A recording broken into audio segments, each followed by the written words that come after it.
In the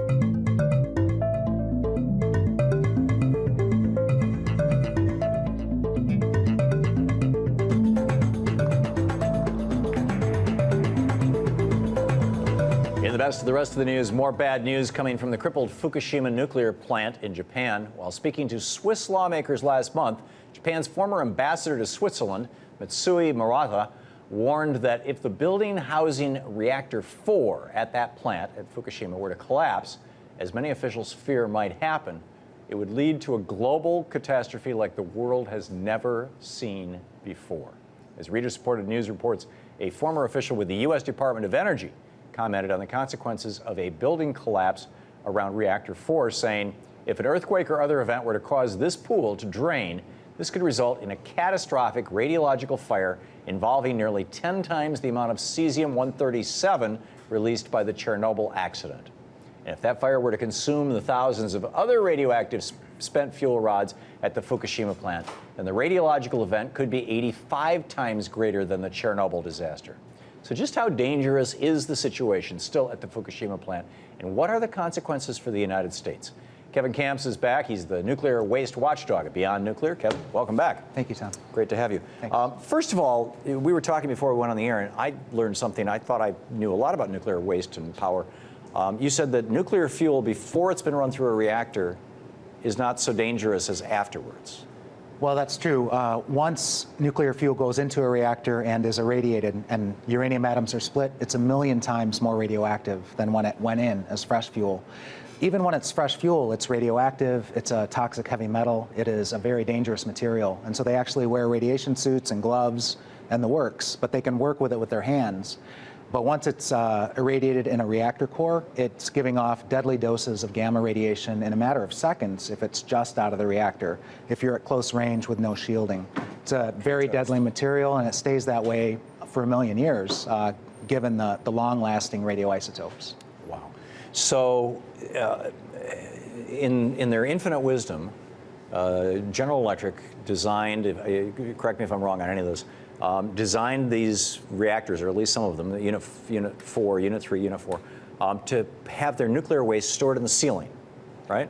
And so this far more deadly than the fuel, nuclear waste, is up in the ceiling. The sides of the building have been blown out by the explosion. The building is listing, and there's this pool of radioactive waste up there. What happens if this building collapses?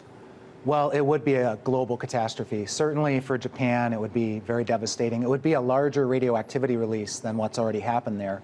The melted down cores, at least they are inside containment structures. Granted, those containment structures are damaged or destroyed, and hence the massive amounts of radioactivity that have escaped so far in the past 13 months. Right. But the pools, again, yeah, General Electric designed this reactor, not only with too small and too weak a containment for the reactor cores, but with the pools outside of any containment whatsoever. I mean, granted, they were inside a building.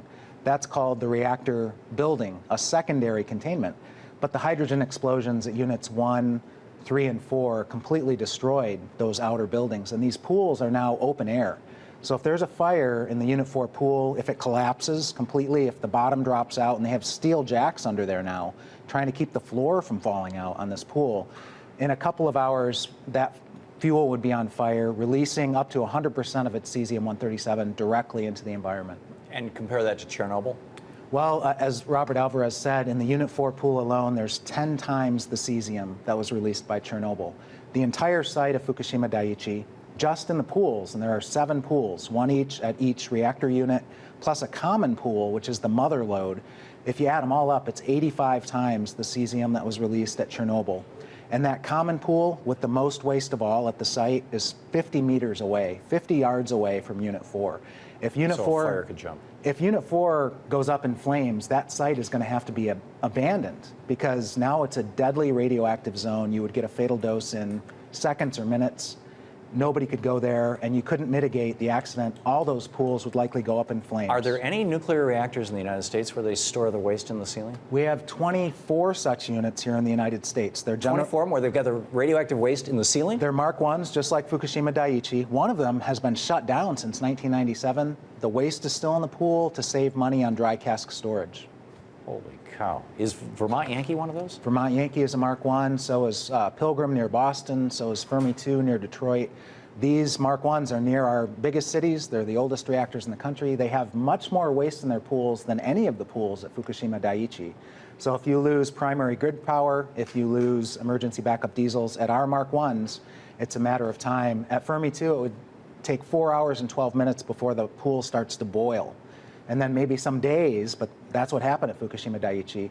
Some days later, that pool water's gone. The waste is now in the open air and on fire. Amazing. Kevin Camps, thank you for being with us. Thank you.